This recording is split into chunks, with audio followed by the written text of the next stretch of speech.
Olá, meus amigos. Nós estaremos concluindo hoje o nosso mini curso sobre fisiologia da reencarnação.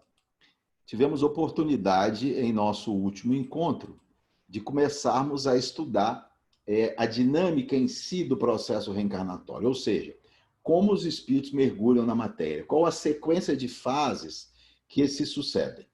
Nós começamos falando de uma primeira fase, a fase 1, que nós já citamos anteriormente, onde esse espírito vai entrar num quadro de embotamento psíquico, redução do corpo espiritual à dimensão de uma célula-ovo, de uma segunda fase em que esse espírito, já numa condição bem pequena, vai se acoplar ao aparelho genésico da futura mãe, vai ser assimilado por ela, e falamos da terceira fase, uma fase importantíssima, em que esse espírito vai criar um campo magnético que vai atuar na seleção dos gametas, onde estão os genes, que ele necessita para a formação do seu futuro corpo. Definida, então, os gametas, nós vamos ter uma quarta fase, que é a fase que se segue à fecundação. Ou seja, o óvulo que foi liberado do ovário vai se encontrar com o espermatozoide que ganhou a corrida. E o espermatozoide vai penetrar no óvulo e o núcleo do espermatozoide vai se fundir com o núcleo do óvulo e nós teremos, então, uma nova célula, uma célula-ovo. É nesse momento que o espírito se liga à matéria. Nesse instante, abre como se fosse uma brecha dimensional. E aí o espírito se acopla a essa estrutura, a esse material biológico e não pode mais ser substituído. Se não houver nenhum fator impeditivo do segmento dessa gestação, esse espírito ficará, então, ligado ao corpo até o momento do nascimento. A essa fase de ligação do espírito diretamente à matéria, nós vamos ter a quinta e última fase, que será o desenvolvimento do embrião e do feto. E nós vamos ter a presença desse espírito ali, do seu campo magnético, comandando, direcionando, gerenciando todo o desenvolvimento, a princípio do embrião e depois do feto. A presença do espírito ligado ali à matéria e acompanhando e gerenciando o desenvolvimento celular, ele é fundamental para a compreensão de um dos grandes enigmas da biologia. Que enigma é esse? Ora, nós temos uma única célula, que é a célula-ovo, que vai se diferenciando em células diferentes, a tal ponto que nós temos mais de 100 células distintas, cada uma delas com uma forma, como uma função própria, vindas de uma célula só. E mais, cada uma das células diferenciadas vão se deslocar para o local apropriado no corpo. As células, por exemplo, que se diferenciaram para filtrar o sangue, vão para os rins. Não acontece delas irem para o coração. As células que se prestam para a contração, as células musculares, vão para os diferentes músculos. Não acontece delas irem para o cérebro. Mas como? Como nós podemos entender que uma célula só, primeiro, se transforma em 100 células diferentes e que cada célula específica para aquele órgão vá para o local adequado do órgão? A biologia não tem resposta. Há muitos estudos, eles têm relacionado os genes do desenvolvimento. Sabe-se de proteínas, de outras moléculas que interagem com esses genes, permitindo que tudo isso aconteça, mas não dá para imaginar que genes sozinhos, moléculas proteicas sozinhas, ou mesmo interagindo uns com os outros, sejam capazes de diferenciar as células e fazerem com que cada célula vá para o lugar certo. Quem comanda isso? É o espírito. É o psiquismo espiritual, que ali está, acoplado, criando um campo magnético que naturalmente vai permitindo que as células vão se transformando umas nas outras, até se fixarem naquelas células fundamentais do corpo, e que as células vão para o lugar certo, fazendo com que se formem os órgãos, os sistemas e os aparelhos. Essa quinta fase, então, é uma fase de desenvolvimento do novo ser, comandado esse desenvolvimento pelo próprio espírito. O espírito é a forma, de onde a forma vai se desenvolver. O espírito funciona como um modelo que vai permitir a organização daquele novo corpo. Nós podemos entender, a partir desse raciocínio, as chamadas doenças congênitas, que são diferentes das doenças hereditárias. A doença hereditária é definida no momento da fecundação. Ela vem dos genes. As doenças congênitas se dão durante a gestação. Elas não têm nada a ver com genes especificamente. Tem a ver com o desenvolvimento dos órgãos. Mas são também de natureza espiritual. É o espírito que ali está, que traz as suas dificuldades psíquicas, o seu karma, os erros do passado, as necessidades de desenvolvimento, que vão fazer com que esse corpinho em formação tenha esta ou aquela deficiência, esta ou aquela lesão. Porque são lesões necessárias ao seu desenvolvimento naquela existência. São lesões que vão permitir a sua pacificação com a sua própria consciência.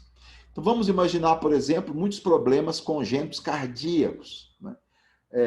Alguns orifícios que não se fecham, alguns vasos que são mal implantados. Isso tudo é decorrência do psiquismo do espírito. É o psiquismo do espírito que traz uma fragilidade naquela área. Vamos imaginar que em dada encarnação, um espírito cometa um crime, né? Ele mate, por exemplo, um rival numa disputa amorosa com um tiro no peito. Ao fazer isso no outro, ele lesa a própria consciência. Porque tudo que nós fazemos que fere o outro, fere a nós mesmos. Então, a nossa consciência, ela tem marcas. André Luiz chama de zona de remorso. São regiões distônicas na nossa mente, onde se produz uma energia ruim. Ao agredir o outro, eu gero uma energia doentia. Essa energia lesa a minha mente. Ao reencarnar, a minha mente está lesada. Então, o meu psiquismo, na área da região do coração, ele está alterado, porque eu lesei o outro. Lesei o outro, lesei a mim mesmo. Então, ao plasmar o aparelho circulatório, o meu psiquismo doente vai fazer com que esse coração não se forme adequadamente. Um outro exemplo, uma hidrocefalia congênita, né? É a criança que nasce com muito líquido no cérebro. Dado o espírito, numa encarnação qualquer, pode, por exemplo, ter dado cabo da vida com um tiro na cabeça. Ele pode, de tal forma, ter lesado a sua consciência, a consciência de culpa por destruir o próprio corpo, essa preciosidade que Deus nos dá para o nosso desenvolvimento. Ao fazer isso, a culpa que ele assume vai gerar um destrambelhamento nas suas energias mentais. E ao plasmar a região do cérebro, vai plasmar com doença. Vamos imaginar aquele indivíduo que tem uma malformação da focomelia, uma doença em que ele nasce com uma deficiência em um dos membros. Vamos imaginar que esse espírito, em dada encarnação, fez uma bobagem, que ele, por exemplo, agrediu o próprio pai. Ao fazer isso, a sua mente responde com uma zona de remorso, uma lesão de culpa, um núcleo de culpa. Ao plasmar o seu corpo na outra encarnação, aquela região da mente enferma vai gerar um desequilíbrio, um campo magnético distônico, que vai fazer com que esse membro não se forme adequadamente. Ou um espírito que numa encarnação teve problemas relacionados à fala, tentou suicídio tomando veneno, foi um grande fumante, usou muita droga, álcool, isso de alguma forma destruiu o seu aparelho fonador, gerou uma culpa. O ato de fazer isso gerou uma culpa. Essa culpa está no psiquismo. Esse psiquismo destrambelhado vai fazer com que a área que foi lesada no passado venha prejudicada. Mas nós vamos concluir a nossa apresentação nessa última aula falando de algo que é muito curioso e muito esclarecedor, que são os aspectos psicológicos da gravidez. Há uma mudança profunda no psiquismo dos pais, particularmente da mãe, e desse espírito que vai reencarnar. É claro, minha gente, que a gente não pode afirmar que todas as mudanças que se dão no campo emocional de uma mulher gestante estejam relacionadas à presença de um espírito reencarnante. É claro que não. Há fatores pessoais, a gravidez muda muita coisa na vida dessa mulher. Pode ser que está num contexto de dificuldade, uma gravidez que ela não queria. Enfim, vários motivos podem fazer com que ela viva problemas psíquicos que são inerentes ao seu mundo íntimo. Questões hormonais, há uma mudança hormonal profunda na gravidez. E esses hormônios vão alterar, sim, o campo mental dessa jovem, dessa gestante. Mas além dos fatores pessoais e dos fatores hormonais, nós temos que considerar no novo mundo íntimo dessa mulher os fatores espirituais, ou seja, a presença desse psiquismo, desse espírito que é ali como um enxerto mental. Nós podemos examinar os aspectos psicológicos da gestação, da reencarnação, no que se refere ao próprio espírito reencarnante, como está a sua cabecinha durante esse processo, e também com relação aos pais. Inicialmente, os aspectos psicológicos relacionados ao espírito reencarnante. Kardec vai dizer que o espírito, durante o processo da reencarnação, está perturbado. Essa pergunta 339 do Livro dos Espíritos. No momento de encarnar, o espírito sofre uma perturbação semelhante à que experimenta ao desencarnar? Olha a resposta dos espíritos. Muito maior. E, sobretudo, mais longa. Pela morte, o espírito sai da escravidão. Pelo nascimento, entra para ela. Então, Kardec admite que durante o processo gestatório, o espírito que ali está, pequenininho, né, e que vai se desenvolvendo junto com o embrião, ele não está psiquicamente bem. Ele vive um estado de perturbação. Esse estado de perturbação do espírito reencarnante vai depender de 3 fatores. Primeiro, da sua condição intelecto-moral. Os espíritos mais evoluídos ficam menos perturbados.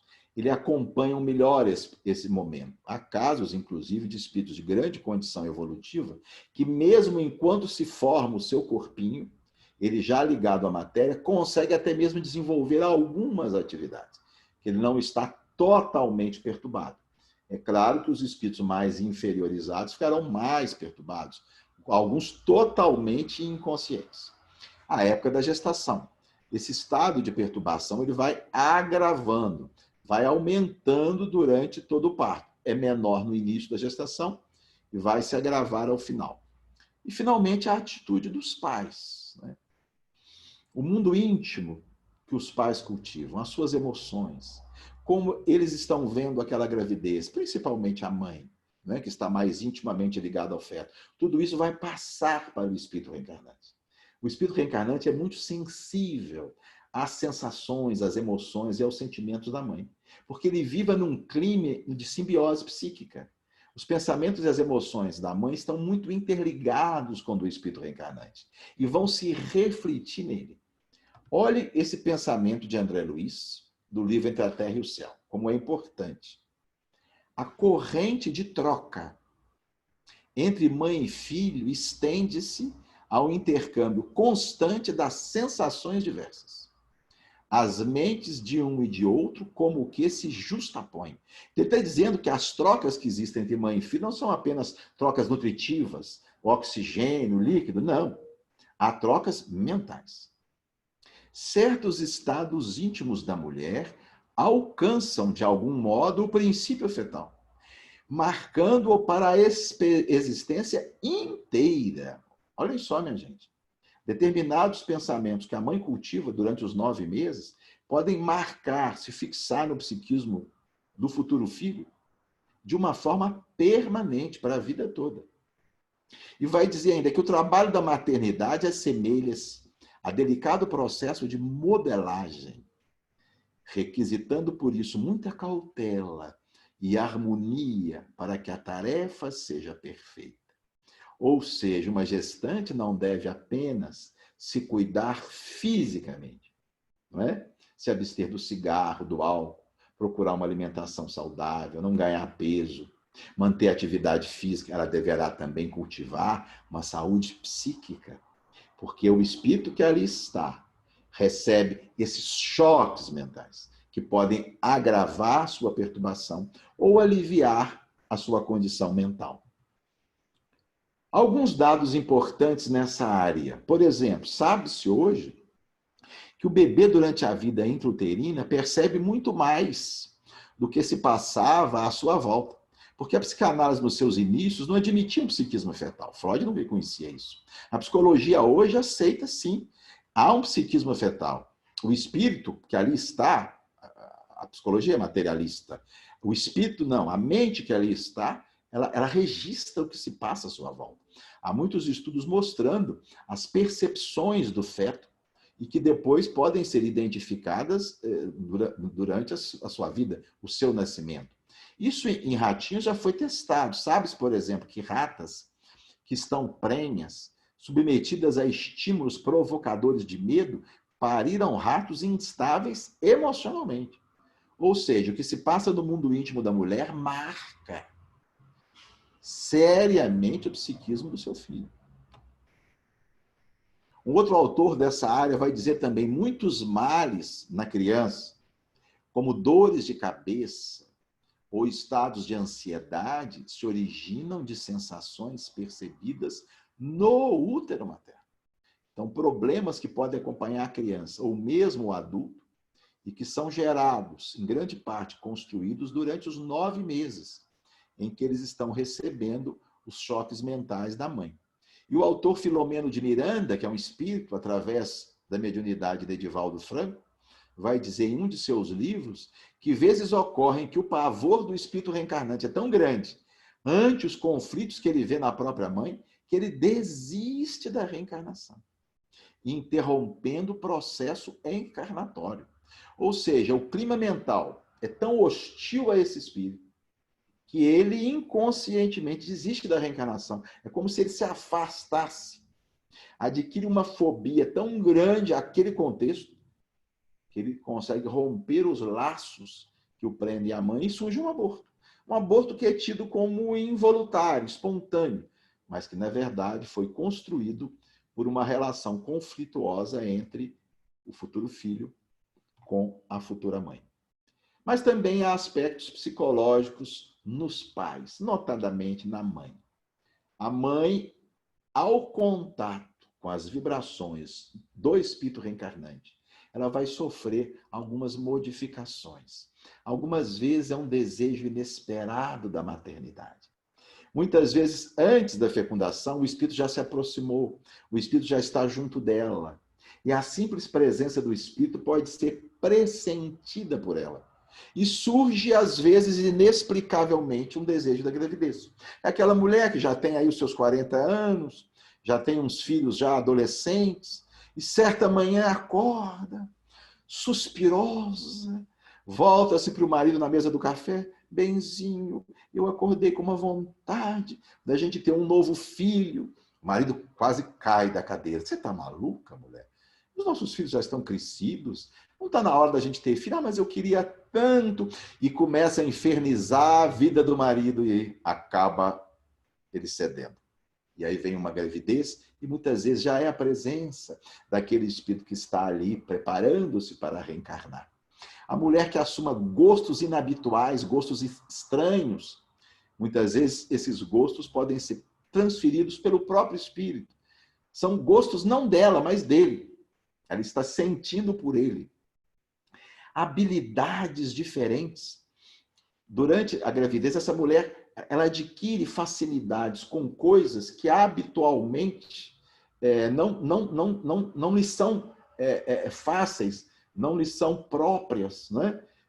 Por exemplo, ao desenho. Nunca soube desenhar. Durante a gravidez começa a desenhar e desenhar bem. Todo mundo fica surpreso. Às vezes é uma habilidade do espírito reencarnante que ela está captando durante aquele momento.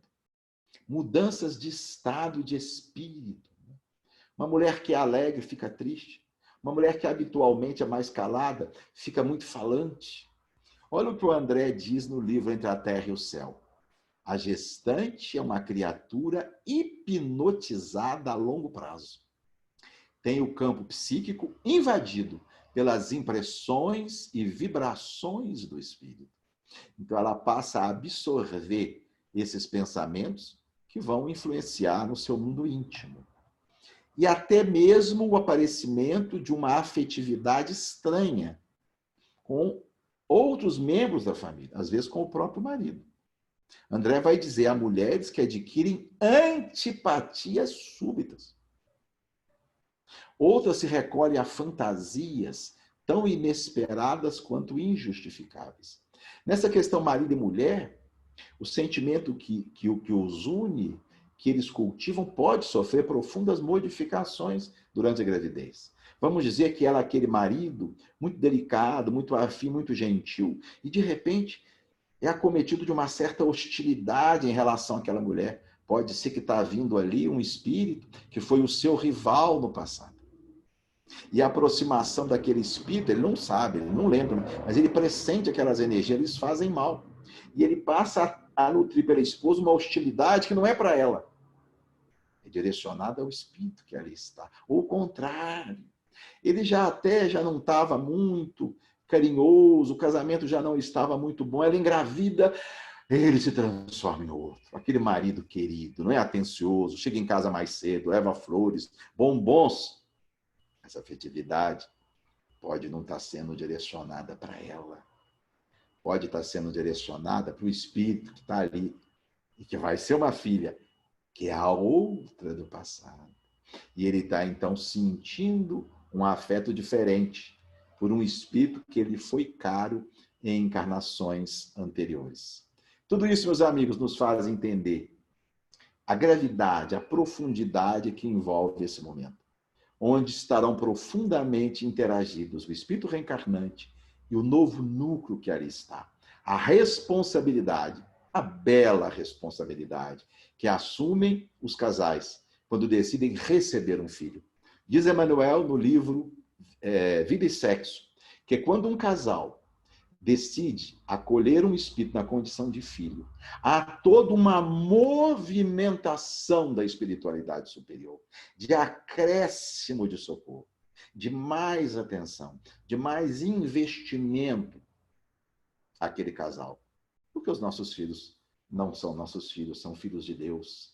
E Deus muito nos dá por nós acolhermos esses espíritos e permitirmos que eles desenvolvam as suas habilidades. Lá no Evangelho segundo o Espiritismo, numa bela mensagem, a entidade diz assim: compreendei, se referindo aos pais, que quando produzis um corpo, a alma que nele encarna vem do espaço para progredir. Inteirai-vos dos vossos deveres e ponde todo o vosso amor em aproximar de Deus essa alma. Obrigado pela atenção, pelo carinho. Até uma outra oportunidade.